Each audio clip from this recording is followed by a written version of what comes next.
Pwede makita ito tayo.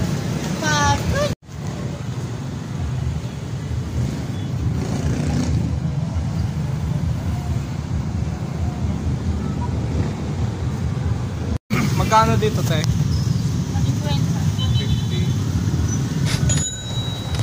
Ito katag eh. Walang tag. Dikis 50 pesos. Ito lang yung patch nya. Tapos wash tag.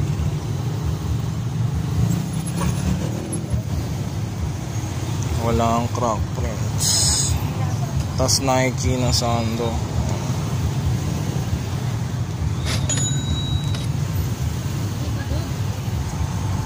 Ito legit to.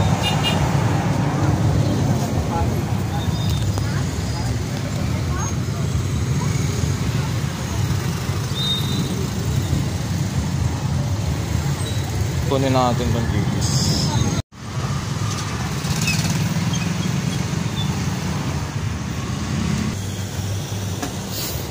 Ito Adidas 50 pesos. Extra small. Para kay Mrs. Kunin natin to.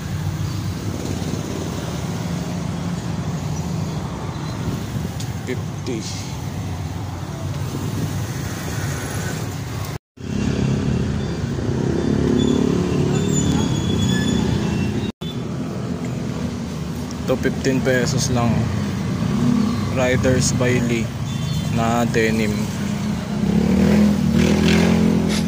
Pang costume natin.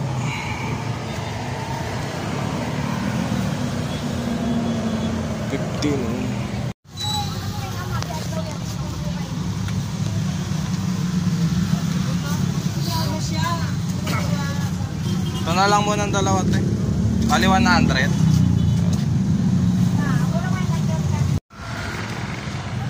Ito tayo. Thank you.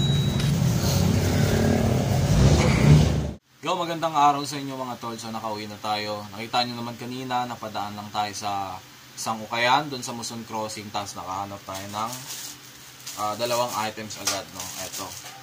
Nakakuha ko ng Adidas tsaka Dikis. 50 pesos each lang, nadaanan ko lang yon, hagip lang ng mata ko pa uwi. Tapos eto meron tayong i-unboxing galing ng Thrift Life. Ayan, mamaya ipapakita ko na lang sa inyo. Pero syempre, unahin na natin tong Adidas tsaka tong Dikis natin. So ayan, ito mga tol yung nahook natin kanina. Oh. Sobrang steal price. Ayan. Hindi naman siya ganun ka solid item kasi may mga issue, lalo tong Dikis. Pero ito, excellent condition nga tong Adidas natin eh.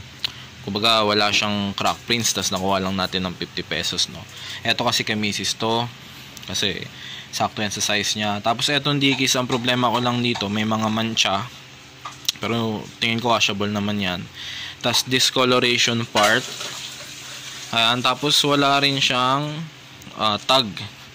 Hindi siya print tag, hindi siya hard tag.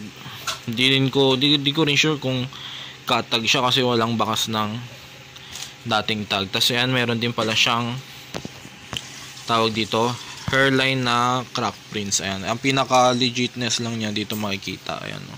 Pero ang alam ko yung ganitong patch, ano naman siya, legit naman siya. Baka made in China lang to. Tapos may wash tag naman, kaya goods na rin, pangbahay lang natin. Tapos etong Adidas, ayan, excellent condition.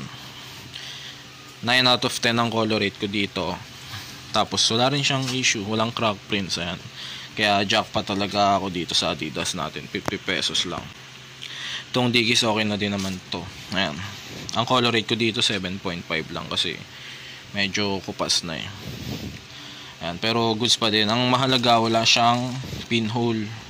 Tsaka wala siyang bleach stain kasi yun lang naman talaga nagpapapangit sa ukay. So ayan na mga tol, nakuha ko yan ng 100 pesos, dalawa na. Yung Nike na Sando, yung 35, iniwan natin doon. Tsaka yung isang Lee na denim pants kasi akala ko 15 lang, yun pala 150, kaya iniwan ko na lang doon. Siguro pag may budget balikan natin doon susunod. Pero eto, ayan, meron tayo dito ang solid na item, isisingit ko na lang din. Ayan o, meron tayong Death Row Records na t-shirt dito. Ayan. Galing to ng Thrift Life. Ayan, may sticker pa. Shoutouts kay John Jervy De Leon na yan para sa solid na hookup dito sa Death Row t-shirt natin. So isang mabilisan, i-unbox na natin to. Excited ako ipakita sa inyo yung design. Ayan.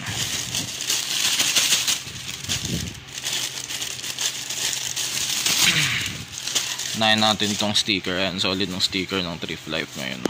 Para siyang may glitter. Ayan, maraming salamat bro sa solid. Tapos eto, acid wash to mga tol ha.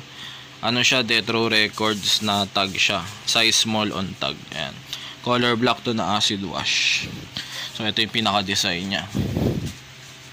Ayan, hinukot to kasi natripan ko yung design na yan. Kamukha nung alaga ko na ayan, nawala na. Ayan.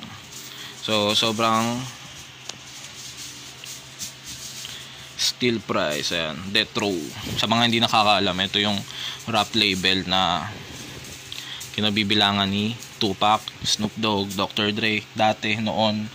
Pero ayun, iba-iba na ang ano ngayon. Ang alam ko may-ari nito ngayon si Snoop Dogg na. Ano tayo dito? Excellent hookup. Ito wala naman tong issue eh. Yung size niya saktuhan lang din sa akin. Hindi siya maluwag. Pero goods na lang din. Binili ko talaga to dahil sa design niya. Ayan. So yun lang mga bossing. Ayan lang ang nahook natin ngayon episode. At yung mga tol, yun lang episode natin ngayon. Maraming salamat syempre sa lahat ng patuloy na nanonood at tumatangkilik sa Trip to the Trip natin.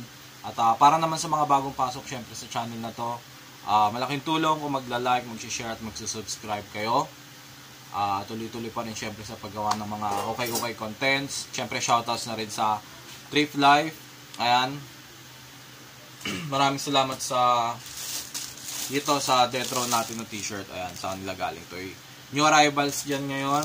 I-browse nyo na lang din. Nalagay ko na lang din yung link ng page nila sa description natin. At ayun, syempre maraming salamat sa lahat ng nanonood ulit.